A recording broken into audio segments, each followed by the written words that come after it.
Mit der Neuausrichtung von Die Siedler hin zu einem RTS-Spielchen nahm bekanntlich Die Siedler-Schöpfer und Vater Volker Wertig seinen Hut bei Ubisoft. Wahrscheinlich die beste Entscheidung seines Lebens, aber egal. Jetzt lichtet sich langsam der Schleier darüber, was er seither mit seiner Firma Envision Entertainment so getrieben hat, und das versuchen wir jetzt mal einzuordnen.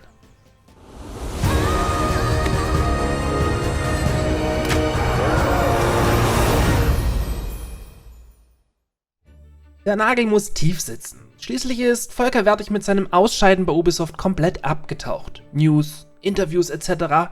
Fehlanzeige. Wahrscheinlich darf er auch gar nicht darüber reden, was mittlerweile allen klar ist, nämlich was sich da genau in Düsseldorf bei Ubisoft abgespielt haben muss. Volker war aber nie Angestellter bei Ubisoft, sondern als freier Mitarbeiter mit seinem eigenen Team integriert. So konnte er das Band auch relativ einfach lösen, als man sein Spiel gegen seinen Willen zu einem RTS hin gegen die Wand gefahren hat. Ich gebe zu, was jetzt folgt, ist in gewisser Weise Kaffeesatzleserei und muss nicht stimmen, aber dass Volker Wertig den Beruf gewechselt hat oder vor lauter Frust keine Videospiele mehr entwickelt, war ja auch eher nicht zu erwarten. Mit Envision Entertainment hat er bereits in 2013 seine eigene Firma mit Dirk Ringe zusammengegründet, nachdem er die Reste von EA Phenomic an EA veräußert hatte, aber das ist eine andere Geschichte. Ringe und Wertig kennen sich bereits seit den 90ern, genauer gesagt haben sie damals für Blue Byte das großartige Die Siedler 3 erschaffen. Wenn man also nach Volker Wertig sucht, muss man vor allem nach Envision Entertainment in Ingelheim am Rhein suchen, was gar nicht so einfach ist, da deren Homepage seit schlappen 5 Jahren nicht mehr gepflegt wird. Das muss aber auch gar nicht negativ sein, denn die Firma ist quicklebendig, sucht sie doch stetig nach neuen Mitarbeitern. Kleine Teams, die konstant mit Arbeit zugebombt werden, haben oft keine Zeit, ihren Webauftritt aktuell zu halten. Warum sage ich das? Weil ich seit 2-3 Jahren genau das gleiche Luxusproblem habe. Aber wir schweifen ab. Envision Entertainment hat in seiner noch jungen Geschichte neben einem eigenen Mobile-Game vor allem Auftragsarbeiten für Publisher wie Ubisoft erledigt. Genauer gesagt hat man neben Path of War, was 2016 zum besten deutschen Mobile-Spiel gekürt wurde, über Jahre die Entwicklung von Die Siedler bis ins Jahr 2020 unterstützt. Seither war nicht wirklich klar, was das Team um Ringe und Wertig jetzt genau treiben, und auch bis heute wurde kein neues Projekt angekündigt. Seit einigen Jahren ist es aber so, dass die deutsche Bundesregierung den Wirtschaftszweig Videospiele deutlich ernster nimmt als noch vor ein paar Jahren. So wurde vom Bundesministerium für Digitales und Verkehr die sogenannte Computerspieleförderung ins Leben gerufen. Kurz gesagt, jeder Spieleentwickler, der einen Prototypen seines Spiels vorstellen kann, kann sich die Finanzierung des Spiels bis zu 50% vom Staat bezuschussen lassen und so den Wirtschaftsstandard Deutschland für Games mit der Brechstange attraktiver machen.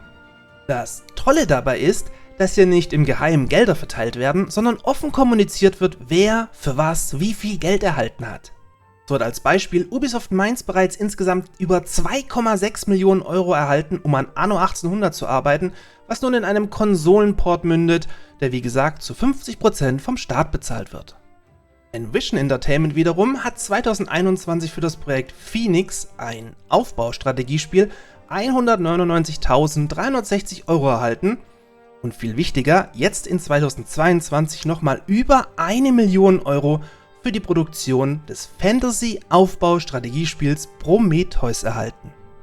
Wir sollten jetzt natürlich nicht erwarten, dass Phoenix und Prometheus am Ende auch die Namen der Spiele sind, denn hierbei handelt es sich, wie beim Projekt Laupheim, was später zu Anno 1800 wurde, nur um Projektnamen. Und somit kommen wir jetzt wieder zur Kaffeesatzleserei. Phoenix oder Phönix steht in der Mythologie für einen Vogel, der am Ende seines Lebenszyklus verbrennt und stirbt, um aus der Asche wieder neu zu erstehen. Also das typische Pseudonym für einen Neuanfang. Projekt Phoenix sollte bei der relativ geringen Fördersumme am ehesten ein Smartphone-Spiel sein, welches bestimmt die weitere Finanzierung für das große Projekt Prometheus unterstützen soll. Gut möglich, dass es sich hier um den Nachfolger des hauseigenen Path of War handelt. Prometheus wiederum steht in der Mythologie für einen Titan, der als Feuerbringer und Lehrmeister als der Urvater der menschlichen Zivilisation gilt. Er hat die ersten Menschen aus Lehm gestaltet und mit Eigenschaften ausgestattet. Könnte es bei diesem wohlgemerkt Fantasy-Aufbau-Strategiespiel, in dem es vielleicht um die Erschaffung einer Zivilisation geht, eigentlich um die Erschaffung einer Siedlung gehen? Ich bilde mir jedenfalls ein, dass es nur folgerichtig wäre, das vorhandene Know-how und die Vision, die man für ein neues Die Siedler hatte, in einem eigenen Spiel, welches sogar zu 50% vom deutschen Staat in Millionenhöhe finanziert wird, zu Ende zu bringen. Natürlich unter anderen Namen und vor allem ohne Ubisoft. Was meint ihr? Spinnt der Patrick hier jetzt komplett oder macht das vielleicht alles sogar total Sinn? Erfahren werden wir es wohl erst in 1-2 Jahren mit einem hoffentlichen mega Happy End für gescholtene Die Siedler-Spieler.